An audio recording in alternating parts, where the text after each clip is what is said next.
Welcome back to Movie Mind. Today I will show you an action, thriller film from 2008, titled Terra Nova. Spoilers ahead. Watch out and take care. On the cold hills of a deserted island, Jilin is trying to find a safe spot to camp. He walks for miles until he slips and falls into a freezing river, but after floating away for a while, he manages to climb out and continue his journey. When he gets too tired to keep going, he stops to rest against a big rock, grabs a flower to eat, and begins thinking back to how all this started. Jilin is in jail for life for the assassination of 6 men, when one afternoon, he's taken to see the prison governor, who asks him what he dreams of. He isn't the only person going through this, various of his fellow prisoners are also being called to the governor's office and are asked the same question.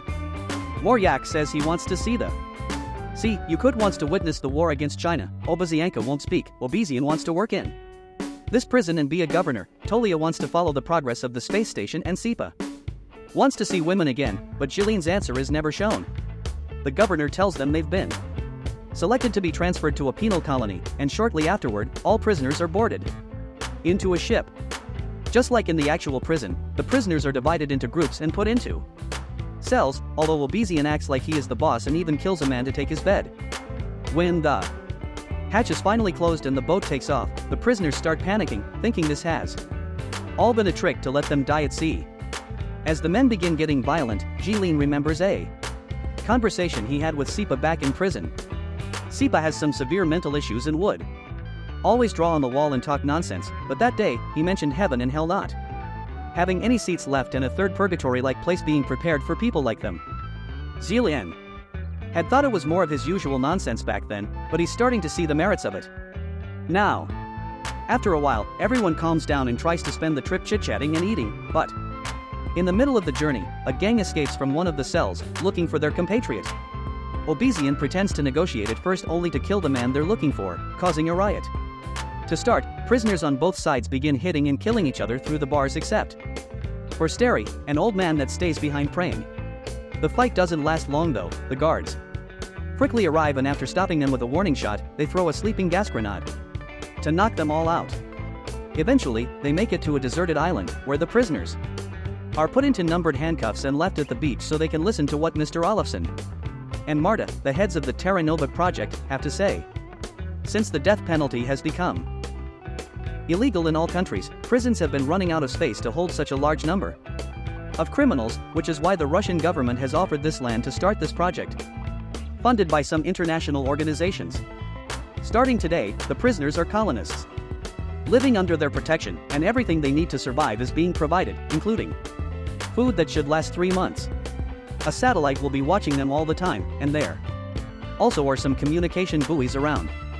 They have the possibility to take a boat to one of them to press the red button and say what they need. If a green light appears, that means the request has been accepted. Obezian isn't happy about the idea of being recorded 24/7, so he throws a big rock in protest, but the guards quickly make him stand back with some warning shots. Marta clarifies that the buoys can also be used to ask to leave the project by saying their name and the reason why they want to leave. If they do, they'll be returned to prison. By putting the buoys on the sea instead of on the beach, they make sure that the decision is thought twice before risking getting on a boat. Before leaving, the guards drop a bunch of keys on the sand, explaining they are numbered to match their handcuffs. The prisoners rush towards them and start fighting over them while Jilin and Sipa stay safely behind, only grabbing the keys that the others drop. Steri also decides to stay behind and watch how a gang forms a line around the keys to keep their rivals out, and a group goes to the crates the guards left to pick up some weapons and attack the crowd with them. Eventually, Ali's gang takes control of the situation. Ali gets a jacket and good shoes for himself and Steri before choosing a man to send out on the boat, but as soon as he grabs someone, the group takes the chance to attack and the fight starts again. Dozens of men die in the fight. Moryak kills Ali with a rock. Obezian kills Steri also with a rock, and the 3 men that get on a boat to reach the buoy fall to the sea and die drowning. All the remaining prisoners go to the warehouse and begin distributing the supplies, and Obezian takes advantage of the tools found to get his cuffs open by force. Jilin packs a bunch of supplies in a bag and grabs himself a jacket. While listening to Sipa say there is no way the food will last 3 months, then he leaves the area to survive on his own and hopefully find a way out of the island, taking us back to the beginning of the story. Jilin explores the island until he finds an area with no snow and a rocky formation that will provide some shelter, so he decides to sit there while looking at a picture of his family that he's kept hidden in his prison uniform. He misses them terribly, and falls asleep with tears in his eyes. Sometime later, he wakes up when he hears some squealing. Turns out the supplies were filled with rodents, and they are now eating through his food and bag. When it starts raining, Jilin finds shelter under the rock formation he saw before, getting a fire going for warmth and heating some water. After it stops raining, he catches a bird and roasts it over the fire. That's when Sipa finds him. As he chit-chats with him, he tries to steal his knife, but Jilin sees him and takes it back. Sipa offers some salt he had with him and his help in exchange for some meat, which Jilin accepts, so Sipa goes to pick up more wood and sees the family picture on Jilin hung on the rocks, which makes him blow a kiss at Jilin's wife.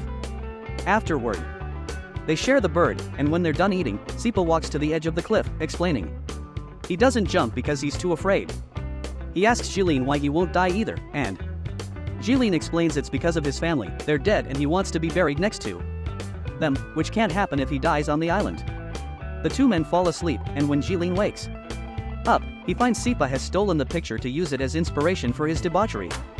Furious, Jilin beats him up and pushes him off the cliff, but Sipa doesn't die because he doesn't fall into the ocean. He drops on a hill right underneath.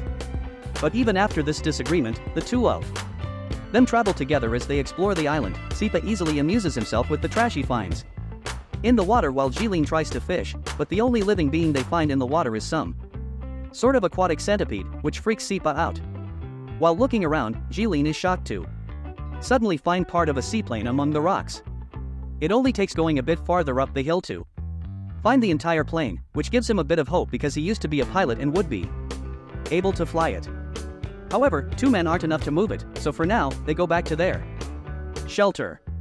Jilin starts a fire with some matches he had grabbed at the warehouse, but there's something in them that creates a very toxic smoke. He moves away from the fire and drags a sleeping Sipa with him, who at first won't wake up. It takes a few shakes from Jilin for him to finally regain consciousness, but his mouth only continues to spout nonsense, and Jilin realizes the cold will kill them any minute now. The two men decide to go back to the base and see if they can steal some coal. Back in the base, life hasn't been easy for everyone. Obezian and his gang are in control and keeping a routine while sharing the supplies, and Obezian even asks them to call him Governor. But they keep anyone that isn't in their team inside the barracks. They only allow them to come out to have a walk in an enclosed area, similar to real prisons, while Estonitz yells at them from the watchtower. When they're sent back, they need to run because whoever is last gets killed to be used as food later. Jilin and Sipa manage to reach the coal box and find the remains of a fire. After walking for so long, they're almost freezing, so they can't help laying down next to the fire and falling asleep. But Sipa wakes up quickly when he hears some noises. The gang is coming over with their latest prisoner for roasting. He runs to hide behind a rock, but Jilin is still out there, so he comes back out to rescue him, but he isn't fast enough and Obezian's men find them and capture them. The two of them are taken back to base, where Obezian tries to decide what their punishment will be for having run away with supplies when they arrived. Yakut tries to remind them that they were on their side during the ship fight, causing Estonitz to insult him for trying to meddle. Yakut replies by hitting him, and this causes the whole gang to team up to hit him in return, earning Yakut a place in the barracks with Jilin and Sipa. They walk around for a while, and when Estonitz announces it's time to return, Jilin stays behind, but Sipa comes back from him and drags him inside with him.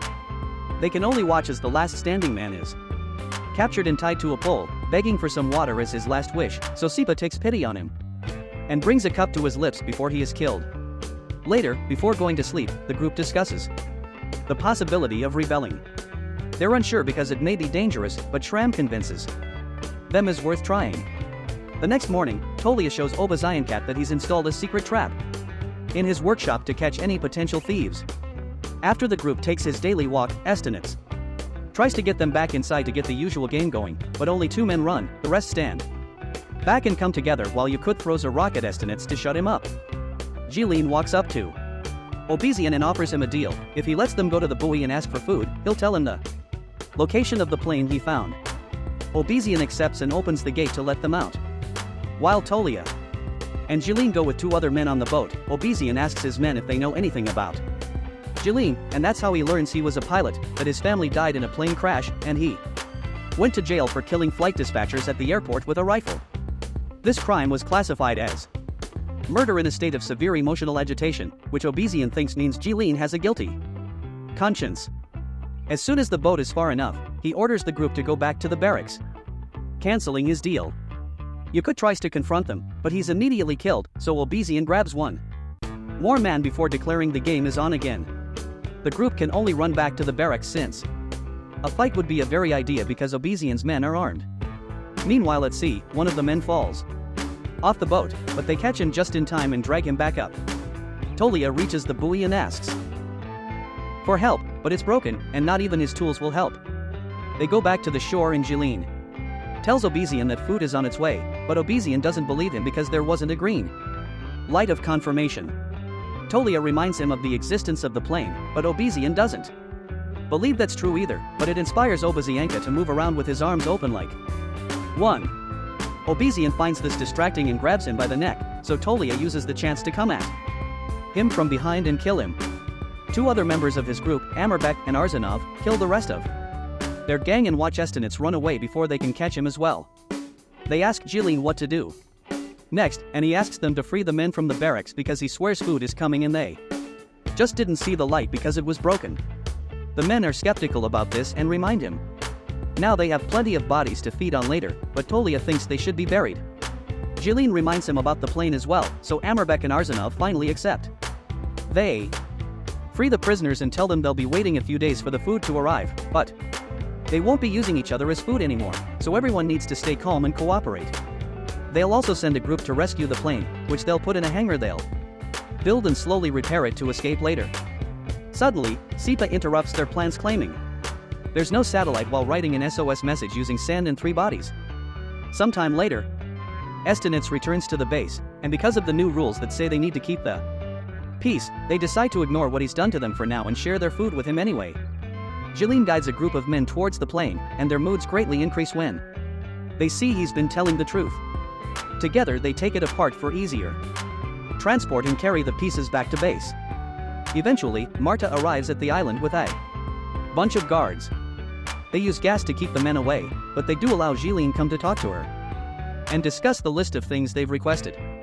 She's confused on why they're asking for gas, and he explains it's for the generators, which are supposed to be wind-powered but they don't work during the polar night. In truth, they want the gas for the plane. Jilin takes the chance to ask why they didn't answer Sipa's SOS message, and Marta explains their satellite is of the infrared kind. They see heat, so they can locate people in stoves but not words. She also wants to know what people were doing so far away from the base some days ago, and he tells her they were fishing. They don't believe him because there's no fish in the area, so he lies again and tells them they've been eating those centipede-like creatures, which she finds very shocking. They also want to know how many of the original 206 colonists are left, which Jilin finds suspicious because they should be able to tell with their satellite. He tells them 87 are left, and many are sick, but nobody wants to abandon the project and return to jail. Before Jilin leaves, Marte tells him he has the right to one personal request, so he gives her a few sheets of paper, asking her to provide the group well. Once the guards have left the new supplies, Jilin and his men try the gas in the plane hidden in the hangar and happily confirm it does work. Afterward, they watch a new group of American prisoners arrive as the guards and Marta leave the island. These prisoners have a leader too, a very large man that Jilin tries to shake hands with.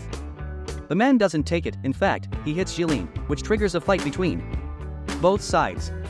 The encounter is brutal and nobody hesitates to go for the kill, so Sipa drags Jilin with him to hide him in the workshop. One of the Americans tries to follow them, but he falls on Tolia's trap and instantly dies. Arzanov goes up against the American leader and gets overpowered, but before he can get killed, Amerbek cuts in and kills the big man instead, as the buildings around them catch on fire. All this is being watched by the heads of the project. When they realize the situation is finally out of control and that over 40% of the colony has been killed, Marta calls the central office and is told to proceed with Code Naked Island, which sends a bunch of guards to the island that shoots all the reminder prisoners while Marta burns Jilin's letters. Luckily, a few men are still alive thanks to having hidden in the mountains were the hangar. Jeline, Sipa, Arzanov, and Tolia. Together they push the plane out, but when they're about to board it, Sipa tells them goodbye and runs to the hills so he can jump into